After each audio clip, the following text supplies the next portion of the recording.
eza ya koyinda ozolala mais kolala te zape luka olanda la princesse yoka likambo Congo Réel TV nakotikala nsima te nayoka mongongo ya basante ebongo la princesse babote na pardon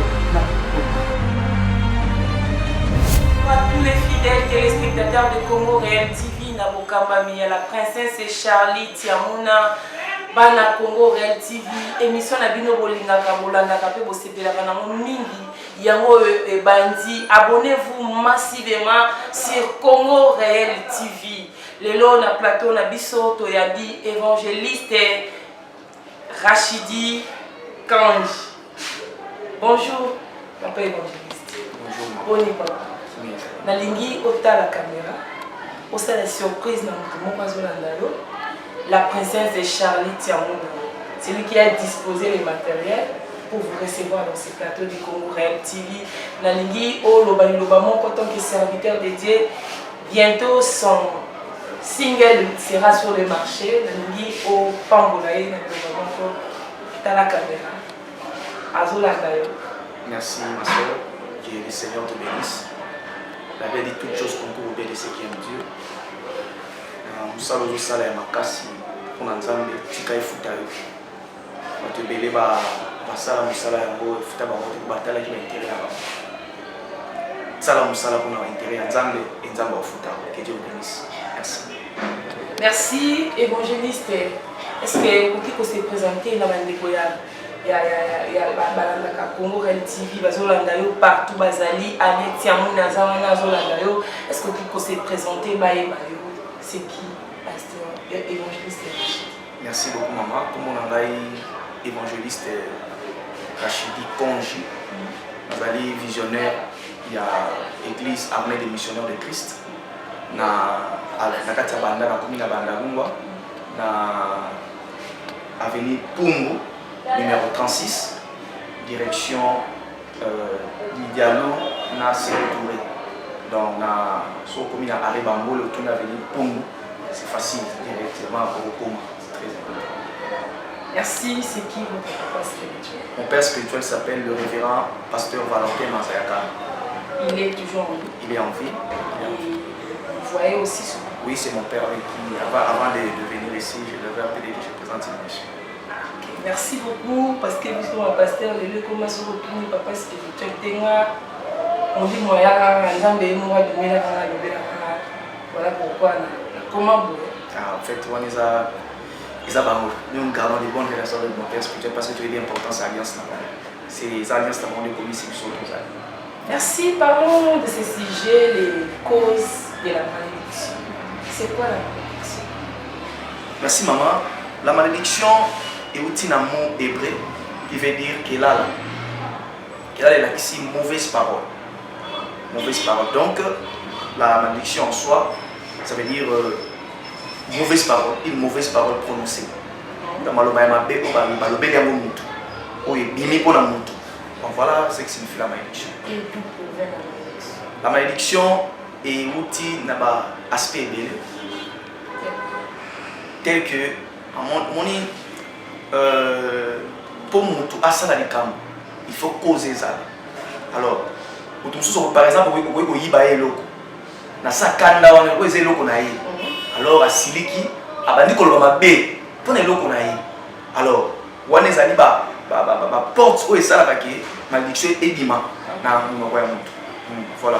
Donc les causes de la malédiction, peut-être la colère. Cause de la malédiction, ils allaient brûler. La cause d'abord signifie eloko et sali qui eloko et salima.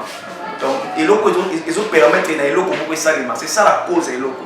Donc surtout tout le bagage à inga za ma ils ont courir toujours courant pour tout le cas courant où tu vois par contre même sorti na barrage à inga. Bala sa biso place énergie bandi pour plutôt sur la courir comme la biso. Donc ça sika oyo makambo bandi. Ya ba benga la cause donc sika fondement il kambo bandi. Sika de ba benga la cause. Et quels sont les signes?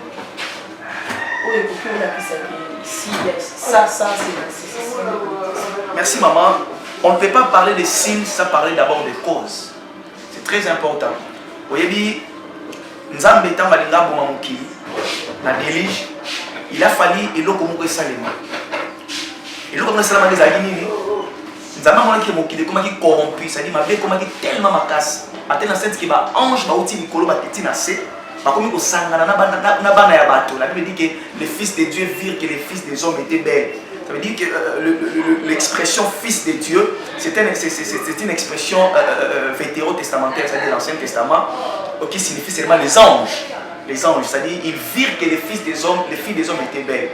Alors, tika ba demeure na bango lola, pour ba ya ko sangana na bana basi. Ozomona kande sala ki Nzamba ye abomi mokili na mai. Tant ba kufi na réserva ki une partie à Batou. Oyo babimisi monde entier autres alliés, entre autres alliés Noé, moi c'est un abat. Donc tout ça va descendre il y a Noé. Donc la souffrance, est-ce que tu veux nous parler de la souffrance des enfants d'Israël en Égypte était aussi par rapport à la malédiction, qui est aussi malédiction tirée dans la malédiction. Bon, maman, au moins celui qui lobby les causes de la malédiction, en fait on dit le visuel anime. Celui qui n'a compris le visuel anime, tout le monde qui se la fait pour yéba. Bato musu bazo vivre dans mon kili oyo ba sim ba musu bazo mona ba fina bango eza dia quoi. C'est ça, les souffrances des enfants d'Israël. OK.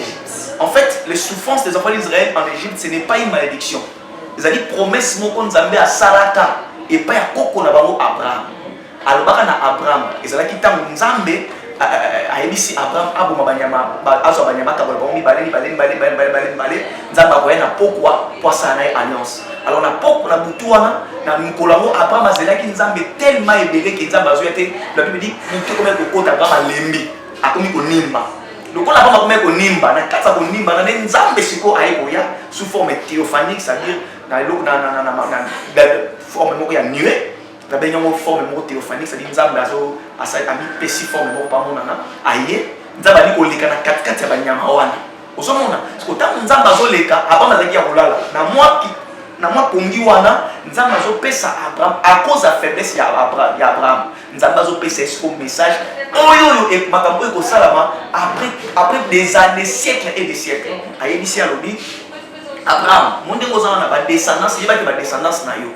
La descendance va au Kenya qui boum. Après 400 ans, dans le Kenya, il y a une alliance nationale dans ce souvenir dans le zone Sabamo. Donc en principe, comme on a vu, aux Arabes dans l'Égypte, ils avaient une malédiction. C'est Dieu qui a permis qu'ils battent les gens. Parce qu'Abraham a ça gagné. A fini d'Inzambe, toi ça a gagné. Or, na option de solo bela awa, c'est-à-dire qu'on y est ba cause ya ba mutu musa azo vivre ba malédiction na vie ba complication na vie na ye. Tu sais que ba complication les a dit à quoi? Parce que mutu musa azo yeba na été. Makambo na vivre na vie na ngeza nini?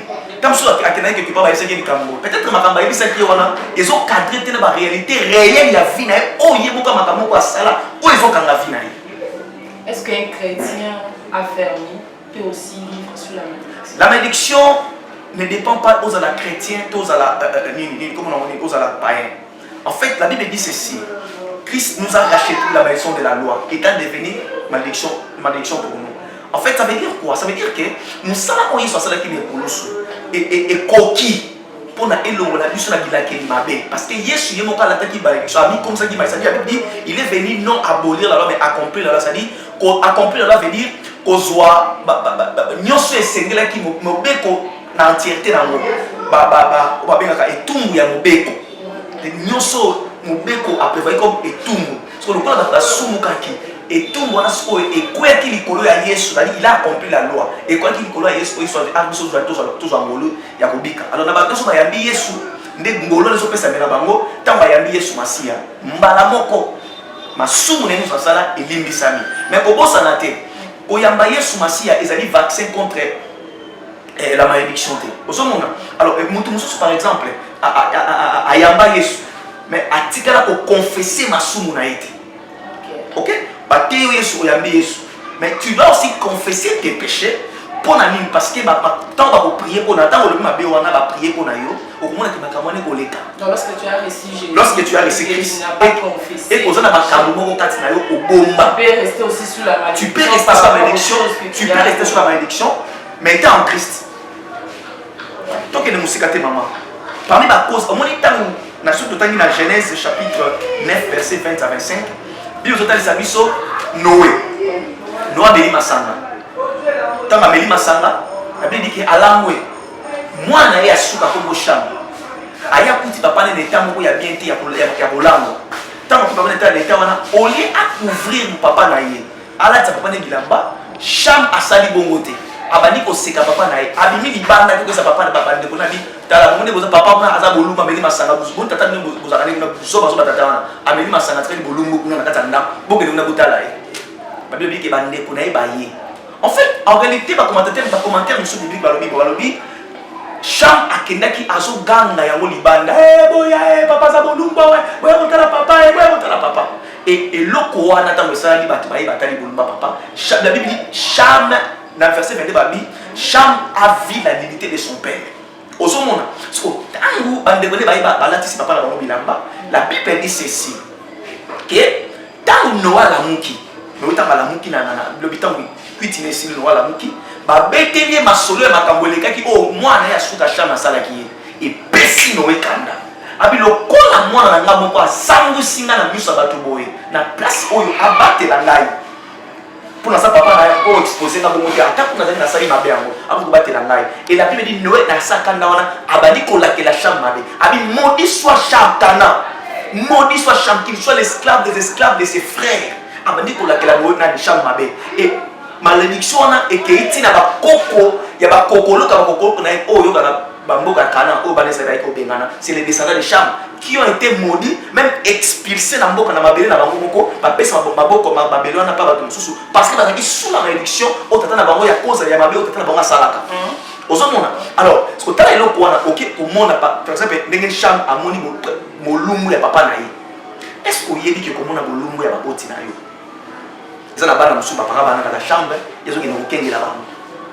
le fait que mon abolumbu ya papa na yo na mato ya maman na yo tu es sous la malédiction donc les causes de la malédiction c'est belé il y a beaucoup de gens qui sont na vie zo bongate makambo zo simbate mais tu as appelé passer na yo auto sape la mingo zo lukanzambe mais est-ce que tu as eu le temps de confesser tes péchés donc premier point d'abord il y a cause de malédiction on t'a aussi bien la vie il y a beaucoup de gens qui vie ça bloqué mutu mususu muna mabe simbate azo musala o mabe azo mobali o mabe batiki aluka mbongo be mabe abanda komese simbate ko bala balandi ya Congo Réel TV onyoso bazolanda bisika bazai eu la carte na Londres ya zana zolanda yo Cédric Tiamuna Igor Tiamuna est-ce que ko yebisa bango lolenge nini mutu un chrétien akoki te ko bika sous la malédiction qu'est-ce qu'il faut faire nazo koma alors batu mususu ba fina bango zo simbate j'ai reçu une sœur. Est-ce que papa n'a pas compris le final de la tête? Ceux qui n'ont pas eu mabe, n'a pas eu mabe. Mais le mobile ne soit pas hôtelier moi si tu es quoi, mobile ne soit pas papa n'angai. Ceux qui ont eu des autres n'angai. Après lobby, après on a sauté au Kabouani. Mais pourquoi? Papa n'a pas compris le problème. Pendant que tu es solo, ma soeur, n'a yoki n'a su parler de connaissances. N'a ici n'a tout ni qu'à donc il faut mettre ça tout naï. Est-ce qu'abimana mobile y a bateau et non mari? N'a pas est-ce qu'abimana mobile moko ya bateau? Moi si mon père n'a pas le manaï, abi oui papa n'a ça une fois na vie. Ma maman au couteau, moi ça couteau tout à l'heure à la quelle a pas ma bé. Abi ah au moins les place si problème na we bandi. Bandi ko bozo la ndangai. Nene bisa bino mutu so la ndangai. Oza mona monso za mona mobile. Surtout bino basi. Ta ozo bimana mobile ya baki. Et que moi na mwasi wana ya ndako mukolo mobile na ndako azo se la mate pona yo. Na ebisa o mata o kita. Cette malédiction est au kanga yo vi mobimba au kobika ba complication na vie dans le domaine ba relation amoureuse même dans ta vie conjugale pourquoi parce que au toucher à l'interdit parce que le mariage est sacré le mariage est sacré au sens qu'on a si ko yebisa ngai nous t'avons ko comme ko fi ma déception na vie na ye au moins que et ça à cause de l'eau comme mabe à ça na vie na ye et ba di ko ba effet nango et rattraper plus tard. Le lot a bossé comme ça, a tous les combien de 8 ans passés. Mais moi, on a 8 ans passés. Et l'eau, comme ça, 8 ans passés. Mais on a gagné. Vie, on a dit qu'on a des maisons bétail. Voilà une cause de la malédiction encore. Alors, d'abord, dans le bannière de Bassir, voir la nullité de ses parents. Mouto a mouni bolou, mouto sa sola ndangai. Au monde a bolumbu ya baboti na yo. D'une manière ou d'une autre, je t'appelle à la confession. Que ne oloba eloko wana. Parce que le fait de Bible, tout dans Lévitique, chapitre 18, verset 7. Lévitique 18, verset 7. 18 et 7. Rapidement, mon frère. Lévitique 18, verset 7. Bible bénie. Je lis au nom de Jésus. Tu ne découvriras point la nudité de ton père. Ni la nudité de ta mère. Tu ne découvriras pas la nudité de ton père, ni la nudité de ta mère. C'est ta mère, c'est ton père. Okoki komona bolungu na bangote. Ezana ba tonso ba 40, ba 50, ba 30, ba 20 ans. Bazo kola na kati ya malédiction, bazo poussa na kati ya soko remarquer vie ya bato ne simba kate parce que ba mona eloko ba ko mona te. Alors loko nzamba nzamba principe parce que ye muta lobaki yango. Bien aimé, o mata o kita. Aussi le to confesser loko wana te. Ta vie est sous la malédiction. Donc c'est quelque chose qui est aux autres négligé aspect wana la malédiction mais cause où il y a mabé au sali wana il y a des autres compliqués au vie aux autres mona au simba au sali au simba te vie ça kabalinga bazo avancer te est-ce que les kambo yo sala wana et le komona wana il y a des cause à mabé au sala il y a pas ce mona lelo voilà ma soeur. Merci. Beaucoup de prophètes et des pasteurs disent que le coronavirus dans le monde c'est une malédiction. Et qu'est-ce que vous dites? Merci maman. En fait, le problème où il y a maladie, il y a coronavirus, ils ont dit quelque chose qui est d'abord pour la battre, pas scientifique, dans le laboratoire, il y a moi moi je dirais que Joseph Faso Lobelo Komora Lobi, vous aviez médité de me faire du mal, mais Dieu l'a changé en bien. Tu as dit bien, l'homme chose a dit, ça m'a permis de me faire et comment, mais ma péwana est dans la plan naïe. Au second niveau, ma péwana est dans la plan naïe pour et même donc à quoi qui ça et l'autre comment on a ça dans la vie à montre. En fait, cette maladie coronavirus, on peut tout dire de ça, mais sachez-le bien que Dieu est en colère contre le monde entier. Oui, Dieu est en colère. Parce que le bastion du péché, ce sont les Occidentaux.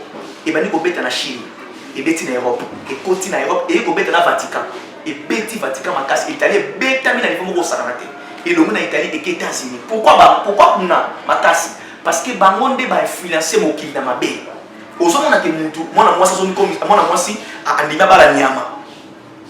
En plus, voter la loi dans le Parlement, des institutions aux contre nature. Parce que bilo kwa bongo nzamba otala au moins na mobali on a comme akaza la pede akeba lo mola sexe mobali ba comme c'est moi na mwasi. Parce que mukolo sikoyo mukolo créature tant maman na ke iloko na ke yango bo bilo ko déformer yango odi mutona za ndeni osoma mindele bolumbu za kokomona bolumba mutoza na ko pamba. Voilà pour ba clip ba musicien ba biloko boy omona ba rapport sur ça na miso ba tu na balabala ya bana ba ça bango et puis bazo voter ba loi o mwana mukina âge 10 ans azana ba poussa ba ya nzoto asala yango et des choses comme ça. Vous pensez que Dieu peut donc Zamba a utilisé les mal là ma virus bon ba créer Zamba a utilisé pas frapper mokili. Je t'informe toujours dans la Bible dans nombre. La Bible dit ceci. Bana Israël ba telemeli Moïse. Tant ba telemeli Moïse, Nzamba tindi ba nyoka ba do soba bango. Pendant que bazo soba bango, la Bible dit ceci. Nzambe Moïse a dit comme ça Nzamba toujours kufa. Moi ma bodo kufa Nzambe sunga biso Nzambe si ba mosala. Moïse, ça et serpent des reins, nous sortons la serpent des reins, ça va passer en Afrique. Mais pourquoi nous avons atteint Moïse ça la serpent des reins? Bobi tani les gens qui posent serpent des reins de ça. Bobi tani les gens. Ah total serpent des reins au salama. Ba ko fakaka. Ba luka antidote, ba luka vaccin na go. Là ça vient makambo et comme tina juillet. Ba luka vaccin na go parce que nous avons besoin à punir bango. Là c'est la prophétie. Maman, je te parle comme un homme de Dieu. Parce que je sais de quoi je suis en train de parler. C'est que Dieu vous a dit que jusqu'à moi de je te parle comme un homme de Dieu. Parce que je suis un eschatologue, je fais la lecture des temps. Parce que jusque-là, au chloroquine, on n'est pas si ça va total là-bas. Jusqu'à ce qu'il nous a dit, il nous a ça les cambois. Tu as dit, il nous a dit, il a vous avez un bête jusqu'à ce que quand on avait aussi là, après vous avez banda. Vous avez une version. Vous dites que vous avez un banda, vous avez un banda. Si vous avez un bête, vous avez aussi là. Donc, en face, ça n'a aucun banda. Parce que nous avons un pasteur qui est là. Yozo la mamanza mais toboyi na bisoté. Sozo la mamanza mais na mabe ezala maki bozali wa biboso. Mais Moïse a pleuré. Moïse a pleuré. Yo mo chose ta Moïse. Mais qu'est-ce que vous venez de dire? Ben Moïse a pleuré. Qu'est-ce que vous venez de dire? Est-ce que toi tu penses que les enfants d'Israël, il n'y a pas Moïse, on a péché. Mais ok. Et au moins, c'est vous qui vient de dire ça. Toi tu penses que ils ont passé en Zambie te ba ba en Zambie na mitso. C'est qu'on a le bas. Tant Moïse a bien la Zambie, ça va être indifférent. Nzambe ka Moïse. Oui. Mais mais les gens ont pas bien noté. Ba te belé ba do sambela. Tout ba belé ba sambela. Ba do skila, makambo do sila te pourquoi? Parce que quand Nzambe na le comme na sula. Donc tout ça mais bon, na on va sambela la bino ba sambela. Il y a évangéliste Wali ça tout le monde qui a wana basaki pour la poto pour implorer Nzambe pour na mboka Congo. Donc tout cela est ça dans rien. Yo le bébé l'autre. En fait, il fallait pas ça, non, non. Nathan qui vidéo, cela n'engage que l'évangéliste Walesa. C'est mon père que je respecte beaucoup, cela n'engage que lui. Tant qu'on sait les locaux, attitude, nous avons d'autres la Bible, nous avons d'autres la thème. Ce qui évangéliste, papa Kabundu Walesa, a d'autres sala, a joué attitude, na mutema na yembo bimba, a sala vraiment avec son cœur. Nous avons mon thème, nous avons exaucé. Mais si on sala, on va pas mon aïe. C'est ça ce qui est le problème. Problème des Arabes. Problème des Arabes. Parce que tant que parce qu'on a dit ça que tout ça mais là, nous avons d'abord aussi, pas ce moment on a bango, pas moment on a bango. Mais ce qu'on, je suis pas contre l'évangéliste Walesa. Je suis pas contre lui. Je suis en train autour d'une question à répondre. C'est mon père que je respecte beaucoup. Ce sont les piliers. Il y a l'évangile dans la on ne peut pas toucher au loin. Et ce sont nos pères. L'évangéliste Kabundu Walesa, j'ai beaucoup de respect tant que votre fils, beaucoup de respect pour vous. Et c'est un peu juste pour le baka que non. Ce qui est là, attitude nos yeux autour de ça, et Zali, na mon thème na yo mobimba, on s'en va avec ton cœur. Nous avons pas créé, mais ce qui est ça, on va pas mon ayo. Tu capable. C'est quoi le mani on ne peut pas implorer la miséricorde de Dieu par rapport à la situation actuelle où non, implorons la miséricorde de Dieu. Mais tu n'es pas ça, mais la Nzambe, mais ça, Moïse, ça ne pas des reins. Alors travailler mon ami si la nan, alors travailler mon et si la nan, tant que si la tant que ya, les bobika. Mais c'est vous les Moïse d'aujourd'hui. Tant que ça la Nzambe na surtout moni mboko. Tant que pas ça ça n'a pas problème. Hein? Ba qui para mission de ba finir sur la justice. Surtout coronavirus est elle va passer ouais au samedi. Na oyate. Oh, moi je viens pas. Est-ce que tu sais que l'autorité de l'homme de Dieu dans ces pays est bafouée? Mais c'est pasteur n'a pas respecté. Vous devez implorer Nzambe par rapport à ma vie parce qu'il y a des moukono na bino. Ah, vous reconnaissez si quoi que nous avons ça dans notre pleurer Nzambe Nzambe regarder biso. Papa, tant le peuple d'Israël au tout kolobela biso. Ba yoka qui passe qui bat bazo kufa bat bazo si na mboka ba ki ma. Écoutez, n'est-ce pas c'était le même Moïse au bango ba minizaki? C'est le même Moïse aussi bazonga qui na makolo ne pona oyebi que non be la nzaka. Kasi on habite ba Moïse bazonga ba ça non sert pas de rien. Tu t'as même aussi la lèvre bobika. Non, mais ça on sert pas de rien goya. Bozo ça non sert pas. Toi ça non sert pas de toi travail on a. Tant aussi la vie de tout monde nzete. Si ba je monter là mo. Est-ce que vous avez la cause à ma élection? Parce que bon en fait les lots balobeli malédiction ba tiena coronavirus na quartier ma génération beaucoup des hommes de Dieu balobeli tant ya lelo ba conséquence ya tant ya lelo et ça par rapport aussi à malédiction mariage femme contre femme homme contre homme homme et animal tout ça il y a monde des cause vraiment ya malédiction voilà pourquoi to lingi to fanda un peu wana pour expliciter on a oublié bato bako balandia Congo TV bazala un peu dans confusion télé elle va comprendre un peu qu'est-ce qui se passe au juste par rapport à ce temps moi ma caméra sur les cas olol ce sont des choses que Dieu avait déjà et ça est comment la Bible sortez dans Romains chapitre 1 papa ça sur verset Romains chapitre 1 le verset 26 à 27 rapidement Romains chapitre 1 tanga makasi to yoka yo le verset 26 à 27 c'est pourquoi Talatina Dieu les a livrés à des passions infamies. Infâme, c'est-à-dire Nzambe a tiki bango basala ba désir à ma bé. Car leurs femmes ont changé l'usage naturel à celui qui est contre nature. Yoka, car leurs femmes ont changé l'usage naturel en celui qui est contre nature. Ça veut dire basi na bango. Au moins moi si mobali au lieu c'est ça que moi si na moment d'intimité au lieu abima na moi si na na voix aux normal c'est une voix vaginale mobali a boy ko bima na moi si na voix vaginale a comme ko bima na moi si na ndela anus.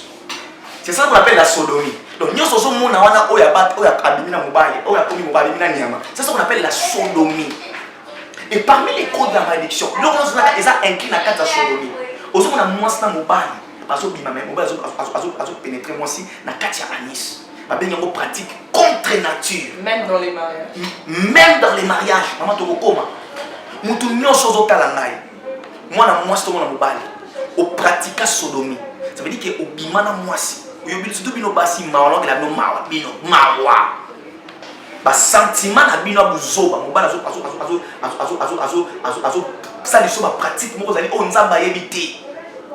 Au pesi mobile nzoto na yo. On est beau qu'aider la fois normale, aux opposés et si ka ba kake bimaka. Nza ba bengo ba pratique aux aller contre nature. Mutu nyonso sale loko. Ozana se ya malédiction ya kanda ya nzambe. Tanga verset asuka. Et de même les hommes. Tanga verset asuka. Verset asuka chapitre 1. 28, 27. 30. Toke tanga mona asuka verset asuka. 32. 32 toke. Eh bien, Talatina qui connaissent les jugements de Dieu, bayeba etumbu ya nzambe. déclarant digne des morts ceux qui commettent de telles choses. Déclarant digne des morts ceux qui commettent de telles choses. Souka wana. Bato ozo pratiquer, ça veut dire aujourd'hui on a la Bible dit maman Bible obi abandonner l'usage naturel de la femme en celui qui est contre nature. C'est-à-dire eloko nyonso nzamba tchana a restauré na mokili. Autant nous bossa les contre nango, bossa le ba benga ba pratique contre nature nzamba éviter. Or et pas ba occultiste. Et pas ya ba occultiste. Basala kan ba pratique d'initiation. Pour tant que na kata monde occulte, pour se déclarer ennemi en Nzambe au vendre amené par Satan. Et là on y basala. Il faut pas ça les pratique mo ça contre nature, ba benga sodomie. Ya mo na moi mutu, azo ki na toilette azo melaka ba kaka. Tout soit ya moni soit il faut ça la pédophilie ou malaba na mike, soit il faut o melaka ba règle ba na basi, soit il faut maintenant moi si mon basa vierge dans ma clémentine là. Soit il faut ça la nuit. Il faut coucher dans moi si dans ya anis. Fait tant on sait que babenga ba pratique babenga contre nature. Tant on sait nature on s'est déclaré ennemi en Nzambe directement sur amener vendre pas Satan. Tant on amener comme ya Satan Nzambe idio tsusuté. Mutu nyonso ya moment ba chrétien be na kata ba église. Tobe la Nzambe. Yawe moto toba la Satan ba moto. Bo ba la Satan moto mais bozaka na Satan. C'est-à-dire tu es déjà sataniste. Sataniste. Tu as les sauts. Il y a ça sur ici. Les sauts sataniques dans tout nayo. Oui, bah tu m'obéis à Jésus. Ils sont là, parce que tu as déjà commis une pratique qui est contre nature. Même les intercesseurs. Surtout Barno, n'a pas protocole. Les départements les plus bien dans quatre églises, ce sont les chantres, les protocolaires. N'a pas intercesseur. Je te dis la vérité. Vérifiez au Dans votre église, n'est pas c'est comme ça. Écoutez, C'est ce qui s'est passé. je n'étais pas en tant qu'un pasteur. Nous recevons des gens beaucoup. Et les intercesseurs, vous faites un travail qui est vraiment spirituel et qui demande à être sérieux. Il dit que celui qui invoque le nom du Seigneur s'éloigne de l'iniquité. Parce que yo zoya ko sambela nzambe na kati église. Yo zoya ko sambela nzambe na kati intercession, mais yo wana o. Comment dit? Tala, donc on a voulu d'abord le battre par éthique. Aujourd'hui on a moi sur madame pas de bala zo ministère qui a maté. Amélia, azo mela yango. Abenyo ba pratique orgiaque. Orgie la qui c'est nous. Pratique oyo zo célébrer Satan. Moi na moi sinyo soza a o mela spermatozoïde na moi na mobali. O sala ba benga ba pratique orgiaque. Oza sataniste. Yo nzamba ebiote bala total. Bon, ozo na ba sina malédiction hein. On te fait kangama. Na prière pour na sœur moko sotale lo. Moi si to sotale lo de ba kake sala. Tant to prier to batama bo makali ba benga kai. Tant na landeli. Na botu na côté na kirdam. Na tambe sina simba côté sexuel. Tant na simba côté ba partie intime na. Na l'autre poser ma question, ay ko révéler nga nini. Abandaka ko sala ba pratique sodomique wana. Orgiaque wana. So azana mobali après je baba maspermatozoïde na ye azomela yango pona ye bise munene. Eloko wana oli ekota ekiki ngo vana place na mo fallait que vana. Ezoki ngo kokota na vunzela mususu. Conséquence logique. Nzambo akeli eloko wana. Na yo so mona ngo e comme ça nga munene. Zoba. Et comme ça, comédien. Et comme ça, comme ça, kitoko. Tu es sous la malédiction. Parce que tu commets des choses qui sont contre nature. Papa, mon fille de ça. Oh, mon fille, yo, moi, ma bé. C'est à Fouati. Frère à Fouati. Mais oui.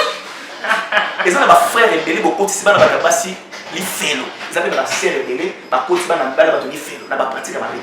Au moins, le problème est que en fait, maman tout vanda. Et là que baby si ma c'est le sexe. Bah couple mignon sur eux va pratiquer la sodomie. J'ai reçu des gens qui sont venus me parler. Papa vient à bus, papa Mikolo Boka ou Kotinanda Koka ou Kizo Koka Tembo mais bana bela. Na lande ki couple wana, na lande ki bono dali bango. Na kotiti na kati ali conjugal na bango. Comme kotina ba question, mobali ceux qui mobali a utanga na posa wana wapi aina ndako. Oh na kati intimité bango. Oh to sala sodomie. Mukwali boso basala ka sodomie wana. Mabeko tabalo. Après une semaine bala wonu sala. Les gens qui sont chez les parents, mais gloire soit rendue à Dieu pour prier pour Nabango. Nous allons reçu Nabango en télé. Pourquoi? La pratique Yamabé. La pratique Yamabé. Au moment là, il y a ça que vino que bon mané. Quand on sait la pratique à Bongo, soya satané donc signature à satané, la signature à satané dans mon bas.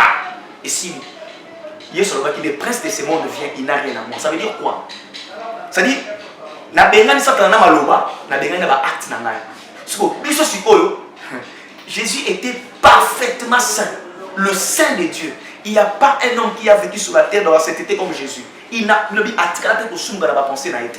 Et la Bible dit ceci, Yesu wana atikala ko sunga te.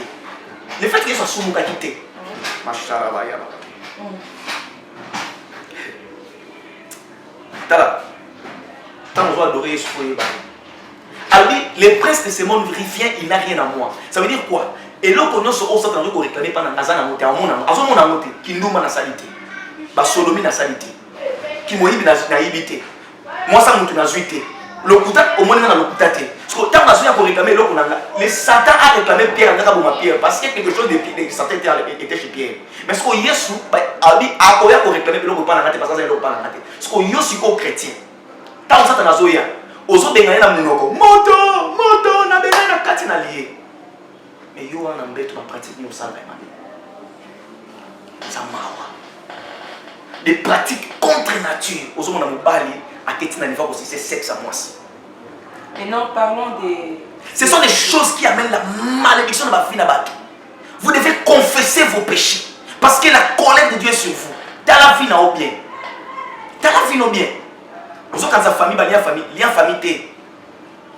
il y a trois sources de malheur. Il y a cause de malédiction. Il y a les bossos, nous avons cause de malédiction. Deuxièmement, Satan. Troisièmement, Yomoko. Yomoko cause de la cause de malédiction. Nzambe, souffrance à Jean de banane. C'est Dieu qui a permis.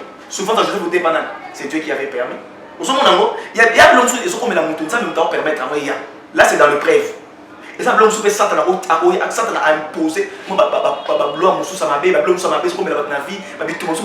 que Satan a beau à s'opposer contre les bénédictions, les bénédictions qu'il y avait à Moutouana. Satan pose à cause. Mais si c'est le diable, qui te combat, la puissance de l'œuvre de la croix peut te délivrer. Alors, si les hommes de Dieu prient pour toi, tu seras délivré. Mais si c'est Dieu, nous avons ceux qui si ma place jusqu'à ce que le moment est prêt, on est dépassé ici. Mais ce qui est Yomoko, ce que ça yomoko et que c'est nga yo au confesser d'abord faut reconnaître tu m'as montré c'est que cause na ça ils m'ont na ça là bon quand je suis conscient soit maintenant il faut aller voir l'homme de Dieu. Il faut que nous sommes là nos numéros seront affichés nous sommes là sur na biso aïba makambo en profondeur to kopesa numéro na biso et na yebi ke to kokuta na po to solo là très important. Maintenant, qu'est-ce que vous dites par rapport à la situation de nous? Parce que Bolobika Raké, Bobé et la Soké Bokita. Maintenant, en tant que pasteur, qu'est-ce que vous avez dit? Parce que les gens ont Bazo Lanabiso, Congo Real TV, Baratarangote, Bazazawana et Bélé Bazo Laka, Simeon Moussindo, Azawana Dani Télé, Real Madrid, Azawana Zolanabiso. Est-ce que pour Loba, qu'est-ce qu'il faut en tant que serviteur de Dieu par rapport à la situation actuelle? Parce qu'il y a beaucoup de plaies, beaucoup de plaies. Merci ma soeur. Je crois pour le moment, tant que la sentinelle, on a poussé la balle en Zambé pour le moment. Premièrement, Kosambe les a bien, tout Sambela, tout s'est protégé. tango osambe namoni cameraman na c'est qui ok na choboye lo bango na le bito sambela pona parce que lo na bito lo oseza ka lo sambo mais boye ba ketan to sambela c'est pas de kai salama ba bon ça c'est pas nzamba o ke nga solution mais vaut mieux prier to continuer à prier to prier surtout pour le pays alors faut prier beaucoup pour notre pays que nous aimons tant to prier pour Namboka Nabiso et moi je crois que tito comme fin avril awawa en plein amour qui est Namboko. C'est que je demande aussi au gouvernement de la République éclaircir Mboka au peuple congolais et respecter aussi le pratique au bassin de la mesure d'hygiène où l'État a recommandé à Bisso, c'est très important. Et qu'est-ce que vous pouvez dire à tous les serviteurs de Dieu qui vous suivent au travers comment TV par rapport à moment où passé parce que vous venez de dire qu'il y a un respect à la serviteur de Dieu dans beaucoup de et voilà, qu'est-ce que vous pouvez dire pendant que vous êtes même en confinement, l'église est en confinement, hein? Parce qu'il n'y a pas des assemblées aujourd'hui, qu'est-ce que vous pouvez dire à tous les serviteurs de Dieu, hein? Pasteur Joachim Yingila, je vous salue en passant mon papa, qu'est-ce que vous dites? Homme de Dieu, cher éminent homme de Dieu, l'air est grave. Nous sommes dans un moment où la main de l'Éternel s'est déjà levée contre ces créatures. Et moi je pense que dans le moment actuel, nous étant que de bergers, en fait personnellement moi, depuis ma bandi, je dis sincèrement, c'est un signe d'avertissement pour le monde. C'est un signe d'avertissement. Mais beaucoup après le plaie où il y a coronavirus, il y aura encore une autre plaie qui va frapper. Oui. Jusqu'à ce que les Occidentaux, les en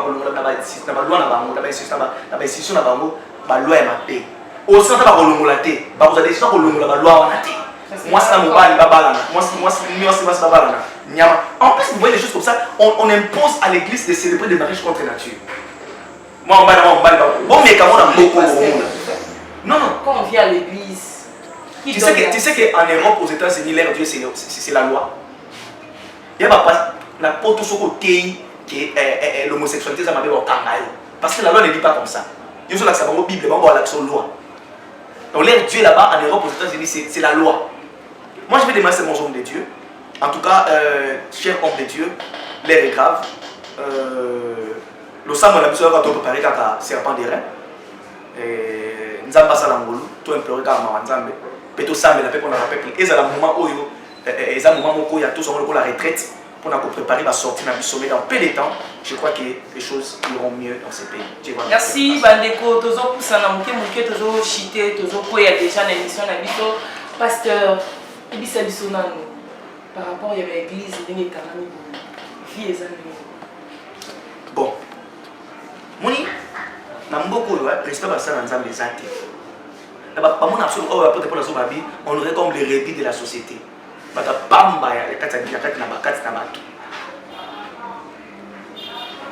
Binote mutubo, boyo kangabe. Binote mutubo benga biso. Nta benga biso dans Nzambe. Et le quand Nzambe benga biso, ne vous moquez pas de nous. Parce que nous ne travaillons pas à votre compte, nous travaillons pour le compte de Dieu. Et Dieu nous a établis, nous ses serviteurs, comme des ambassadeurs célestes sur la terre. Alors, il faut que vous payiez sur respect. Vous avez dit, eh bien, pasteur, on souffre de la somme à yo. Yo, fino nenge zawana. Ceux qui vont prier la pasteur na yote. Yo, nous avons la vie. Yo, vous êtes ingrat. On ne vit pas à cause de ma bonza. Bon, tout le monde entre parenthèses. Cordonnier, habite dans un bon mani. Médecin, habite dans un bon mani. Sur ceux qui ont un pasteur, ils ont un problème. Ceux qui coordonnent, ils ont un bon mani. Ceux qui coordonnent, ils ont un bon, c'est pas un problème. Ceux qui pasteur, ils ont un quelque chose, ils ont une voiture, ils il y a aussi un mot qui est bon jusqu'à ce que vous se repentir, vous qui est ensemble dans la basse ensemble.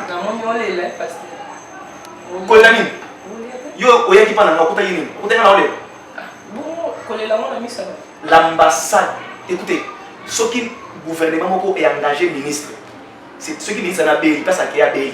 Non, non, je en charge. C'est le gouvernement. Donc c'est Dieu qui nous prend en charge. On vit. Merci, merci évangéliste.